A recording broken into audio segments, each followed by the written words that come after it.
Ok, muy buenas noches a todos. Esta noche vamos a conversar sobre el Parkinson y el parkinsonismo. Esta enfermedad está dentro de los trastornos del movimiento y esta forma parte de los trastornos hipocinéticos, porque también hay otros trastornos del movimiento que son hipercinéticos, como lo son el temblor, la corea, la tetosis, la, el hemivalismo, el valismo, etcétera. Entonces, para comenzar, pues la enfermedad de Parkinson es eh, la segunda enfermedad neurodegenerativa más frecuente en la población mundial. Afecta entre el 1 al 2% de la población mayor de 55 años. Tiene una alta prevalencia y la relación hombre-mujer es de 1 a 3. Se estima en más de 5 millones los afectados en el mundo. Esta es una enfermedad que ustedes van a encontrar muy frecuentemente a nivel de la consulta externa y una enfermedad pues que obviamente el diagnóstico requiere eh, una buena evaluación del examen físico, ya que el diagnóstico es clínico, primeramente. Entonces, hay unas etiologías sobre la enfermedad de Parkinson, hay una hipótesis genética, otra hipótesis ambiental,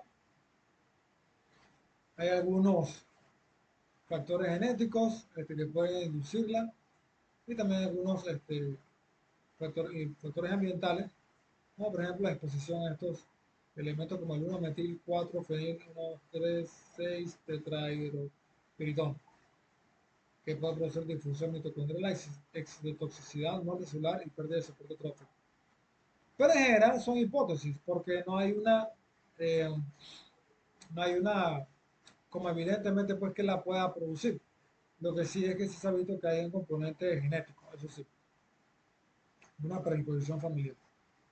Entonces, obviamente, la enfermedad de Parkinson ha venido en aumento en los últimos decenios, por lo cual, pues, se hace un llamado a la acción para poder evaluar, principalmente, pues, cuáles son los factores desencadenantes de estas enfermedades y lo otro es tener tratamientos adecuados para la misma. Ya que, para comenzar, hablando con propiedad, la enfermedad de Parkinson no solamente tiene un manejo médico, sino también que se le puede dar un manejo quirúrgico. Hay algunos criterios que se utilizan para saber si puede llegar a tener un criterio jurídico, si el paciente se beneficia de una cirugía. Eh, pero el médico tiene que tener dentro de sus conocimientos básicos que eso es algo que debe tomarse en cuenta. La mayoría de los médicos creen que la enfermedad de Parkinson solamente tiene tratamiento médico. Pero en neurocirugía existe una especialidad que es la especialidad de la neurocirugía funcional, en donde estas patologías se pueden tratar, principalmente con una cirugía en la cual se colocan unos estimuladores a nivel de los núcleos de la base o de los núcleos subtalámicos y estas electrodos producen una estimulación que va entonces a mejorar los síntomas de la enfermedad de Parkinson. Esto se llama Deep Brain Stimulation o estimulación pues, cerebral profunda. Entonces la enfermedad de Parkinson se caracteriza principalmente ¿por qué? Por una despoblación de las neuronas dopaminérgicas en la parte compacta de la sustancia negra, que ella se encuentra a nivel del pedúnculo mesencefálico. Ella divide lo que es el pedúnculo mesencefálico del tegmento mesencefálico. Recuerden que el mesencéfalo tiene tres partes, tiene una base, que son estas patitas, tiene un tegmento y tiene un tectum, que vendría a corresponder pues todo lo que es prácticamente pues lo que sería la región de la lámina cuadrigémina, los folículos superiores e inferiores. Entonces, pues conocer esta anatomía es fundamental, ya que aquí en esta región que divide la base del tegmento se encuentra la sustancia negra.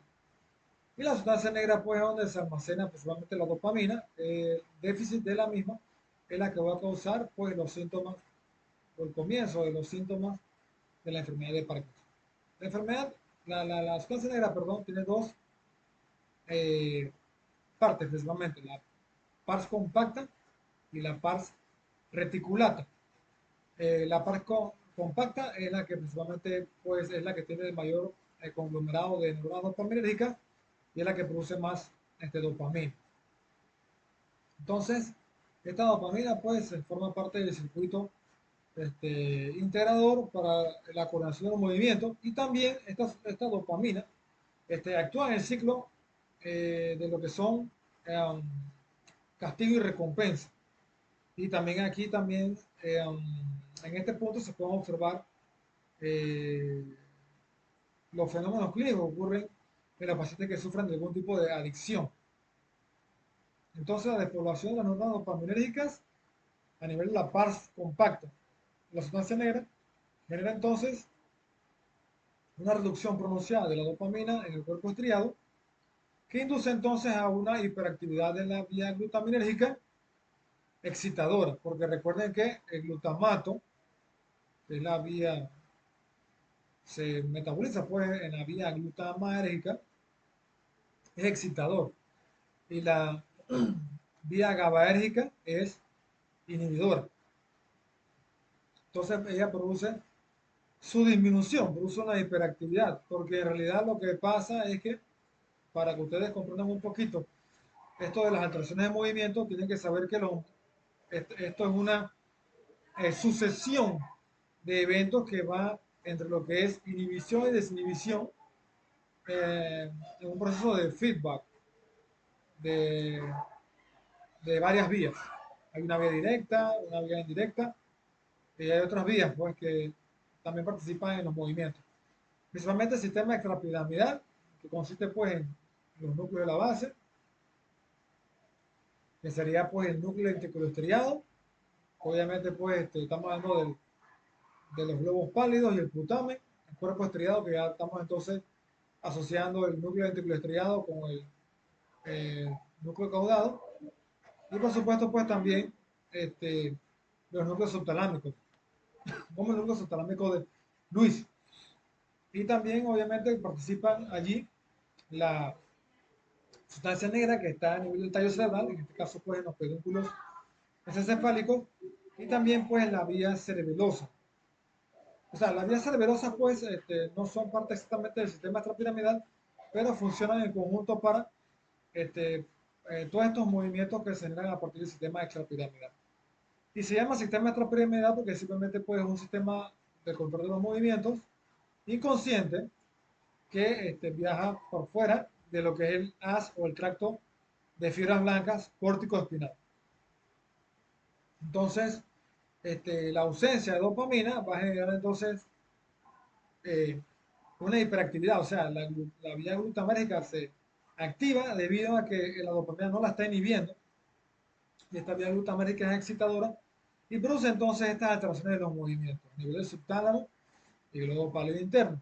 Entonces, el mecanismo, aquí es donde entra en juego entonces los mecanismos de estimulación cerebral profunda, en donde estos electrodos van a llegar a los niveles subtalámicos para poder tener control del movimiento.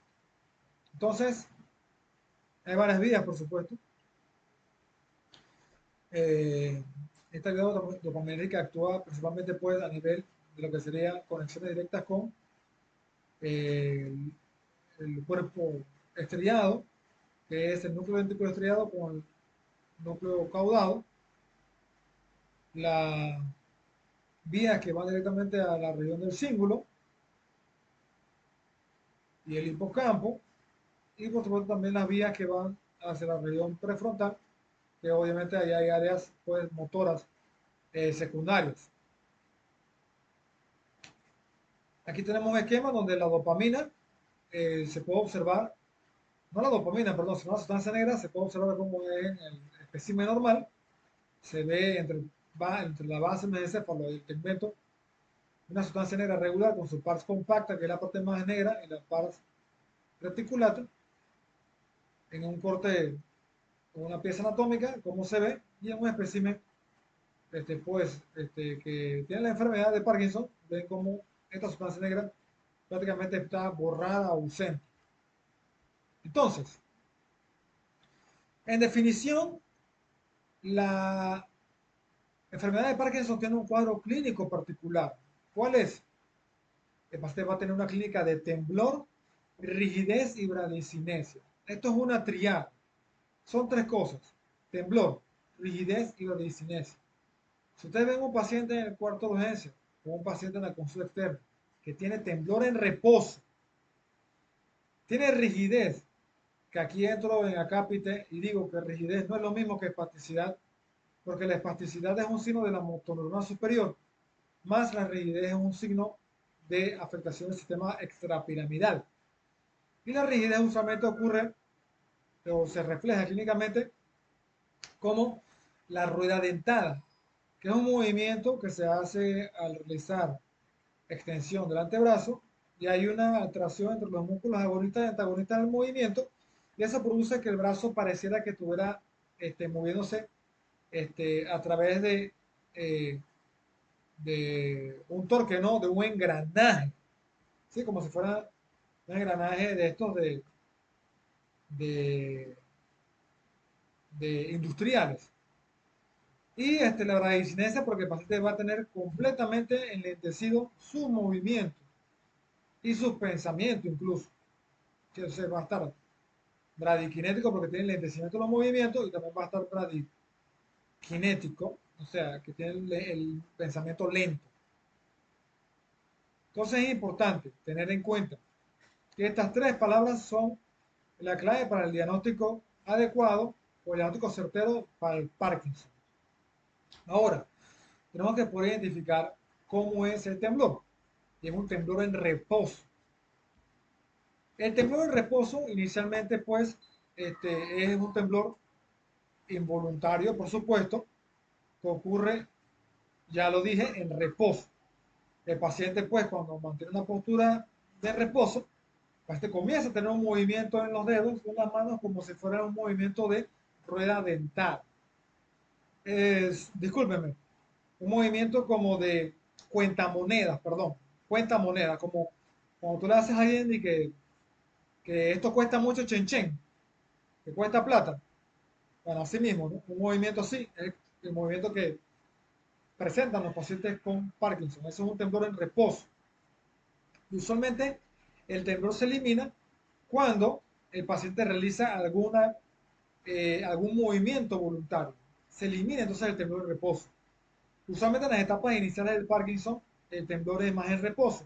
Pero si el Parkinson comienza a evolucionar, a progresar, a volverse cada vez más incapacitante, entonces el temblor puede ya ser este, también puede afectar la calidad de vida del paciente, ya que le puede costar incluso hasta el alimentarse. Entonces, eso es un concepto importante a evaluar, ya que también así se puede ver qué tan avanzada está la enfermedad de Parkinson. El otro componente es la rigidez, ¿no? Este es el antebrazo, este es el brazo, aquí hay un torque, y entonces, pues, el brazo hace un movimiento hacia adelante y hacia adelante y hacia atrás, como si comenzara a, no es hacia adelante y hacia atrás, sino que cada movimiento es escalonado. O sea, de aquí pasa este movimiento como un clic, clic, clic, clic, clic, clic y así, ¿no? Pero en realidad, esto es un movimiento más rápido. Ustedes, obviamente, nosotros no estamos o no estoy con ustedes eh, para poder explicarle directamente cómo es el movimiento, pero ustedes pueden buscar videos en YouTube donde se vea el fenómeno de la rigidez en rueda dentada del paciente con Parkinson. Y el otro entonces es la bradicinesia, pues que como el dibujo le explica, pues el paciente debe estar con los movimientos completamente enlentecidos como una tortuga. Incluso aquí este dibujo vale la pena, este, aunque sea el dibujo de una tortuga, aunque sea la imagen de una tortuga, vale la pena describirlo porque incluso el paciente va a tener una cara como en poker face, o sea, una cara sin expresión facial. Así como justo vemos esta tortuga. No sabemos si la tortuga está feliz, o está triste, o está ilusionada, o contenta, o no sabemos qué sentimiento tiene la tortuga, Simplemente pues tiene una máscara con una sola expresión, que es una expresión de nada. ¿Sí? Entonces, así mismo son los pacientes con Parkinson. Y llama mucho la atención que como se le hacen las cirugías de estimulación cerebral profunda, cuando ya una vez se activa el electrodo, cuando uno le pasa a visita al paciente al día siguiente en la sala, uno puede observar que el paciente, este, bueno, después que sale de la unidad de cuidado intensivo, ¿no? Porque estos pacientes usualmente por ser una cirugía de cerebro quedan en la unidad de cuidado intensivo por lo menos 24 horas y el paciente pues va a estar completamente este, o con un estado de ánimo muy diferente al cual usualmente pues lo conocíamos antes de la cirugía. Incluso llegando a saludar de modo muy ameno al doctor y de forma muy alegre, conversar, como si de repente se hubiera activado todos sus sentidos o sus sentimientos. Y antes de la cirugía, la gente simplemente estaba así como si fuera una cara de máscara o como lo refleja la expresión de esta tortuga. ¿Ven? Así mismo, ¿no? Y el dibujo no hace mentir. Así mismo como se ve esta tortuga, está en la carita de este personaje, que entonces forma parte de los síntomas de la enfermedad de Parkinson. Y comenzando pues aquí, un rostro sin expresión. Vuelvo y repito, no sabemos si el paciente está contento, está triste, está eufórico, está enojado, si está insatisfecho, simplemente no lo podemos saber. Este te mira con una cara completamente sin sentimientos, incluso a veces da un poquito de pena hablarles porque este, obviamente uno también responde al ánimo de la otra persona, ¿no? Eso es como un reflejo, ¿no? Cuando uno conversa con otra persona. Y muchas veces uno dice un chiste en la consulta y el paciente simplemente ni siquiera se ríe, porque no es que no le dio risa el chiste, sino que simplemente pues tiene un rostro sin expresión, una postura curva, una columna rígida, codos flexionados, inclinación del tronco hacia adelante como buscando su centro de gravedad que pendula a este nivel por delante de los puntos de los dedos, oscilación reducida del brazo, temblor en la mano, principalmente puede ser en reposo, porque no está haciendo ningún movimiento, específicamente con las manos, rodillas ligeramente flexionadas, temblor en las piernas y pasos cortos o la denominada marcha en shuffle gait, o sea, marcha imantada. Entonces, el paciente camina con pasos cortos y eso se denomina marcha festinante, porque camina con pasos cortos y a medida que va este, recorriendo un poco más de distancia, que no son muchos metros a veces, comienza a caminar cada vez un poquito más rápido hasta que el punto que puede llegar a caerse. Entonces le llaman festinante, escuché una vez por allí, porque es como la persona que está emocionada por llegar rápido a una fiesta. Así, festinante de como de fiesta. Entonces, usualmente los pacientes con Parkinson comienzan con algunas clínicas o con clínicas pues poco sospechosas de la enfermedad, como alteraciones del sueño profundo, desórdenes en la conducta, que van acompañados de depresión, ansiedad, también pueden tener constipación, hiposmia, eh, excesivo tiempo de día dormido y de repente comienzan a tener la triada, ¿no?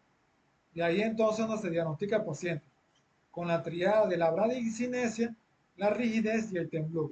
Después de eso pues comienza a venir otras alteraciones subsecuentes que van a ir haciendo que la enfermedad de Parkinson vaya avanzando de estadio. Hasta un estadio ya mucho más tardío que queda en caídas, demencia, inestabilidad postural, alteración de los esfínteres, dependencia completamente de los familiares, ni siquiera se puede levantar de la cama el paciente, hasta que al final termina pues en la muerte del paciente.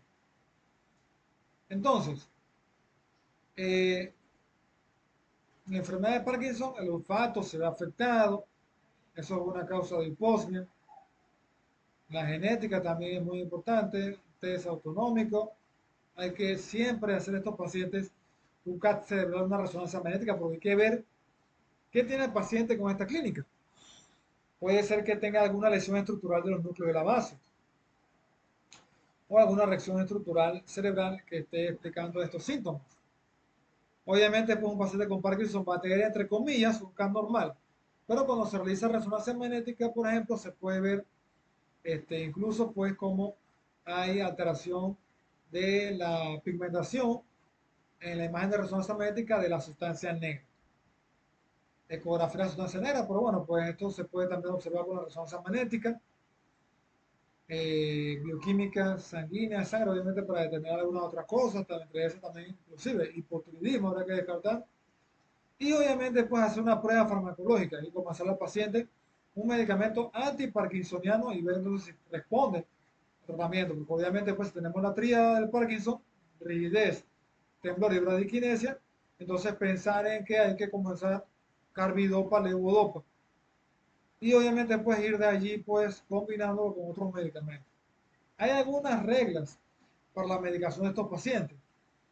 Quizás ahorita no voy a entrar mucho en fondo, pero vamos a ver si al final de la presentación pues podemos tomarlas en consideración.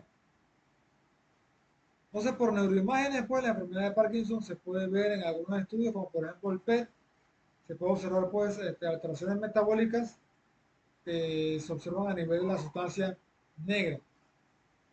Y entonces entramos en la pregunta, ¿es posible encontrar la cura para la enfermedad de Parkinson? Y obviamente, pues claro que sí. Se ha trabajado mucho, los tratamientos antiparkinsonianos médicos ayudan mucho a reducir los síntomas, pero el asunto con ellos es que un cierto tiempo después van a tener como cierta resistencia a los fármacos, van a necesitar un aumento de la dosis y también esto va a tener como consecuencia efectos adversos que también son bastante discapacitantes, como la discinesia tardía o las discinesias, ¿no? Entonces, tomar eso siempre en consideración para el tratamiento de la enfermedad de Parkinson. Actualmente pues existen las terapias quirúrgicas.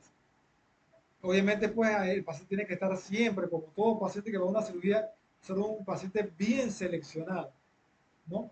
En donde entonces el paciente se pueda beneficiar, ya que obviamente pues dentro de los parámetros que se necesitan es un paciente que tenga un buen apoyo socio-familiar económico, para que pueda obviamente seguir sus tratamientos, seguir sus, sus medicaciones, porque el paciente no se cura solamente con una estimulación cerebral profunda, sino que también requiere continuar los medicamentos.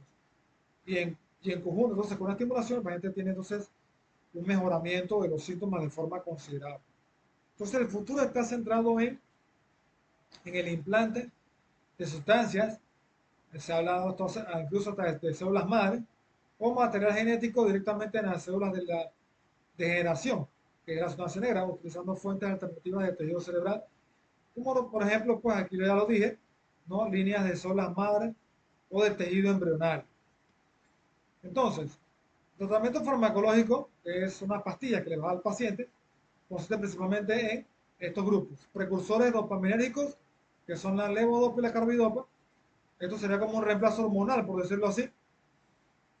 Los agonistas dopaminérgicos como el pramipexol, los inhibidores de la MAO-B, como por ejemplo la racilgilina o la celigilina, los inhibidores de la COMT, como el entacapone, y en combinación también con la carbidopa y levodopa, anticolinérgicos como lo son el triexifenidilo y antiglutamérgicos como la amantadina, que como ustedes saben, la amantadina es un medicamento que se usa muy frecuentemente para el tratamiento de algunas infecciones virales, principalmente pues la influenza.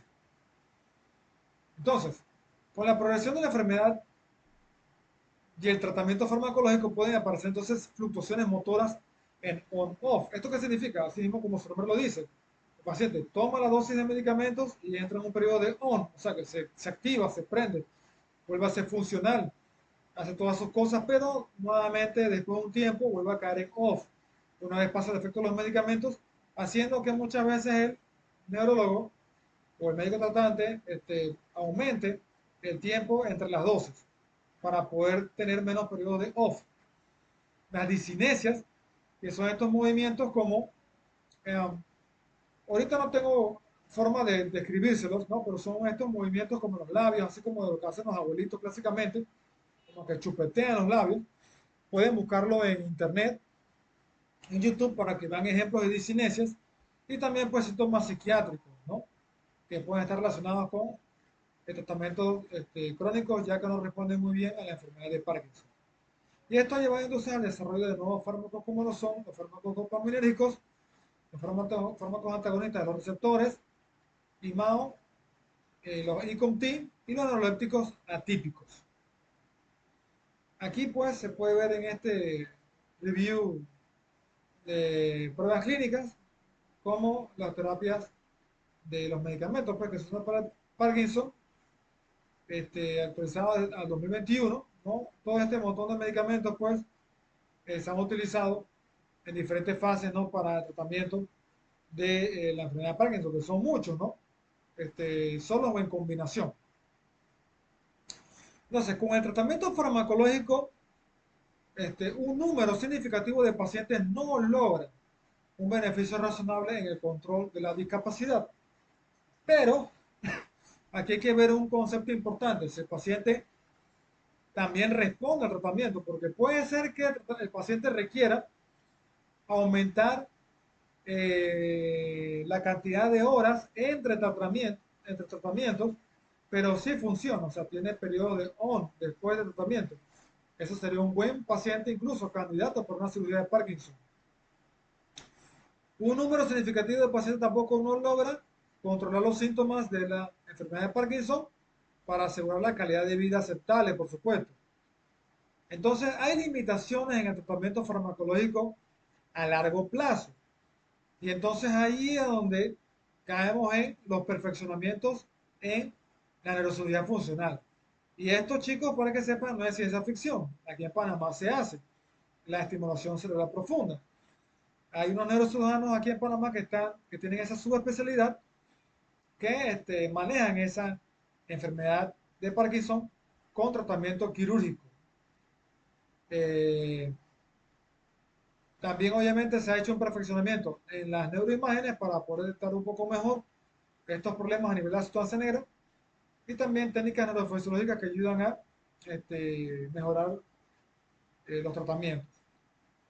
Entonces, un poquito de fisiopatología, obviamente aquí los culpables son, bueno, los culpables no, porque realmente el culpable es la sustancia negra, pero los ganglios de la base aquí juegan un papel importante igual, porque todo esto es una vía que se genera en este caso pues, a partir, o toda la fisiopatología ocurre a partir de la deficiencia de la dopamina. Entonces los conocimientos en la organización funcional a nivel de los ganglios de la base en la enfermedad de Parkinson son fundamentales, ya que aquí es donde se va a enfocar el tratamiento quirúrgico de los pacientes, para mejorar no solo los síntomas cardinales de la enfermedad, sino también pues eliminar o tratar de reducir pues la cantidad de efectos adversos que producen los tratamientos farmacológicos, incluyendo las oscilaciones motoras, que son los periodos de on-off, y las discinesias, que son producidas por tratamiento a largo plazo por carbidopa, levodopa. Entonces aquí tenemos un poquito de la anatomía de los núcleos de la base. Tenemos el núcleo caudado, que se encuentra aquí a nivel de la pared lateral de los ventrículos laterales. Tenemos el putamen, que es este que está aquí pintado en rosa, que en conjunto con los globos pálidos lateral y medial van a conformar lo que es el núcleo lenticulo estriado.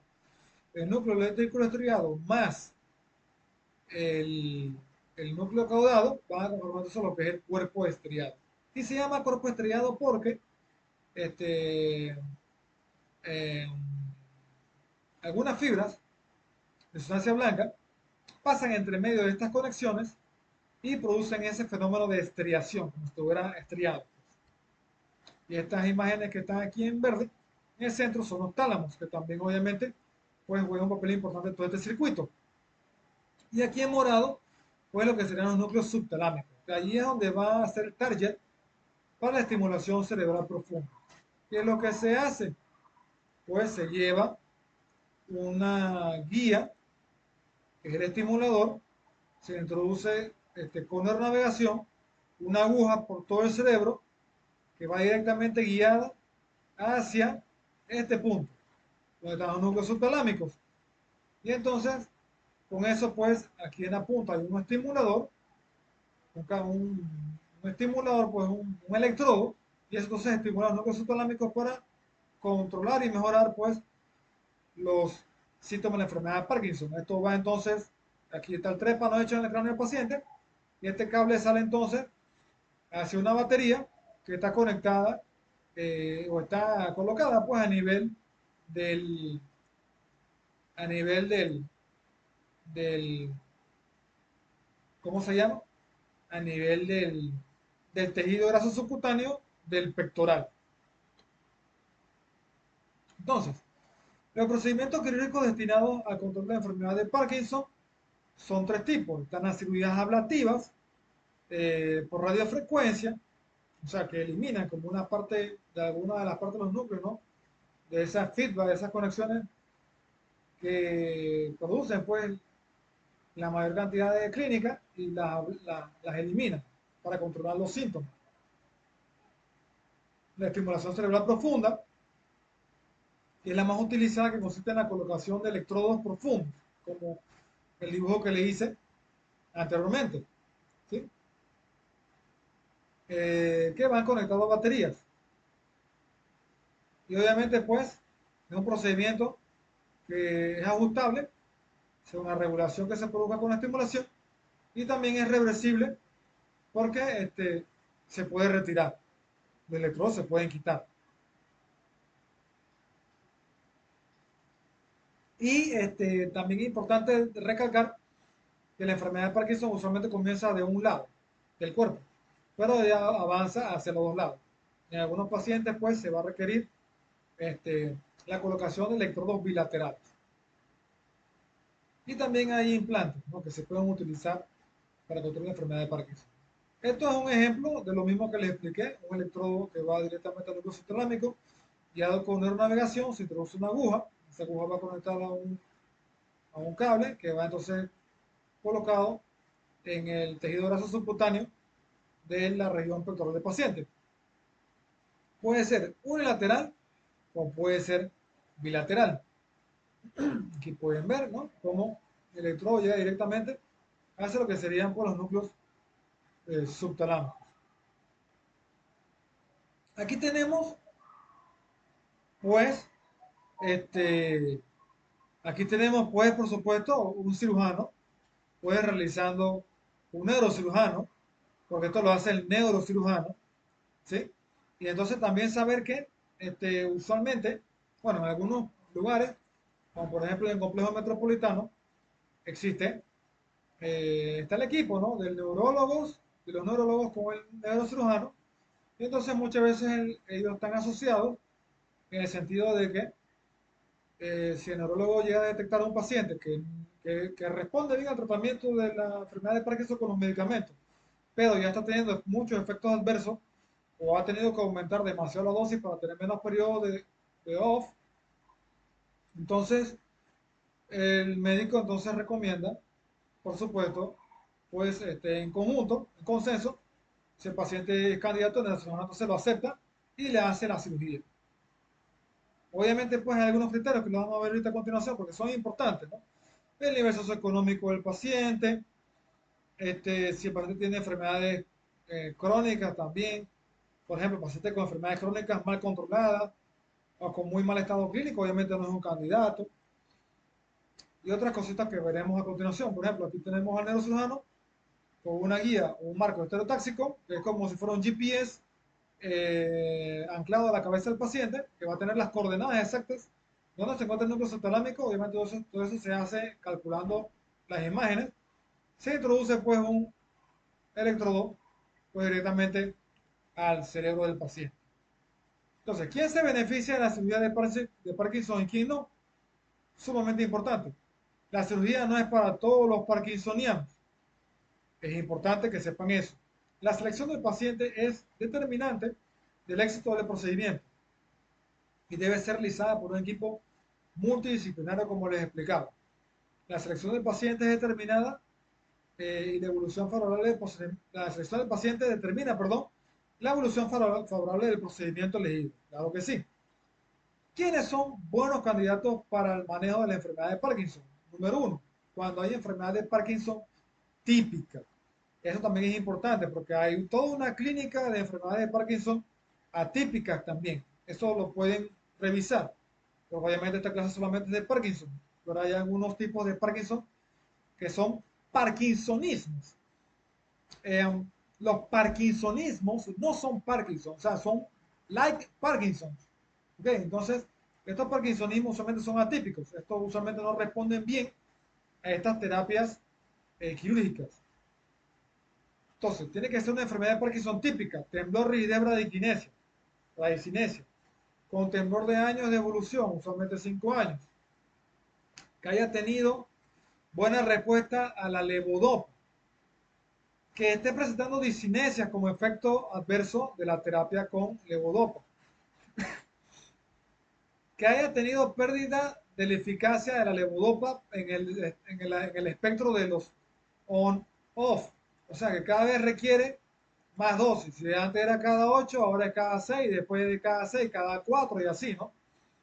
Que el paciente tenga un buen estado general, enfermedades bien controladas si las tiene, y un buen soporte socioeconómico familiar, porque obviamente es un paciente que tiene que estar pendiente de sus citas médicas, viajar a veces a largas distancias para verse con ese equipo de cirujanos que a veces solamente se encuentran en la capital de los países o en ciertas ciudades, ¿sí? En cambio, pues un paciente que no tiene buen soporte familiar, como por ejemplo los pacientes indígenas, que usualmente son pacientes que tú operas, le manejan la enfermedad y luego se van a la montaña y nunca más aparecen, porque obviamente pues no tienen los recursos a veces para bajar y recorrer esas distancias, ¿sí? Y descuidan sus tratamientos. Por ejemplo, esos pacientes no son buenos candidatos. No, no es discriminación, sino simplemente dando un ejemplo de qué es lo que ocurre en la realidad de nuestro país. Entonces, malos candidatos, obviamente los parkinsonismos que son atípicos, que tenga pobre respuesta a la levodopa, o sea, que tú le das levodopa, que es el medicamento de elección, pero el paciente no mejora con el medicamento, entonces eso tiene que dar a sospechar de que probablemente este paciente tampoco sea, si no responde bien al medicamento, tampoco va a responder bien al tratamiento quirúrgico. Que el paciente tenga trastornos psiquiátricos como demencia, depresión, ansiedad, enfermedades generales que contraindiquen la cirugía, como que sea un paciente nefrópata, por ejemplo. Esos pacientes, haga lo que hagas, están muy graves, muy mal estado, muy enfermos, eh, y mal soporte socioeconómico familiar, por supuesto, también. Entonces, la selección de los pacientes cuidadosa es la clave de un resultado neuroquirúrgico exitoso. Vuelvo y repito, criterios de inclusión, enfermedad de Parkinson idiopática, o sea, la enfermedad de Parkinson primaria, pues, la típica, compromiso motor grave, inestabilidad postural en el on-off, control inadecuado de síntomas a pesar de tratamiento farmacológico óptimo, ¿no? Y así, ¿no? Este, y obviamente, pues, ¿cuáles son los criterios de exclusión? Enfermedades sistémicas, coagulopatías, nefropatías, cardiopatías. Estos pacientes, pues, que siempre están en muy mal estado general, infecciones recurrentes, diabéticos, mal controlados, que tengan marcapaso, ¿no? Que estén ya con demencia, con Alzheimer, enfermedades psiquiátricas, eh, ¿cómo se llama? Se me fue el nombre de la enfermedad psiquiátrica que quería mencionar, pero esquizofrenia, por ejemplo, parkinsonismos atípicos, ¿no? Atrofia cerebral muy grave, porque eso indica demencia, y la edad no se considera un factor limitante, pero debe de ser acompañado de buen estado general, importante, ¿sí? Y eso sería todo entonces para que ustedes tengan los conocimientos básicos acerca de lo que es la enfermedad de Parkinson.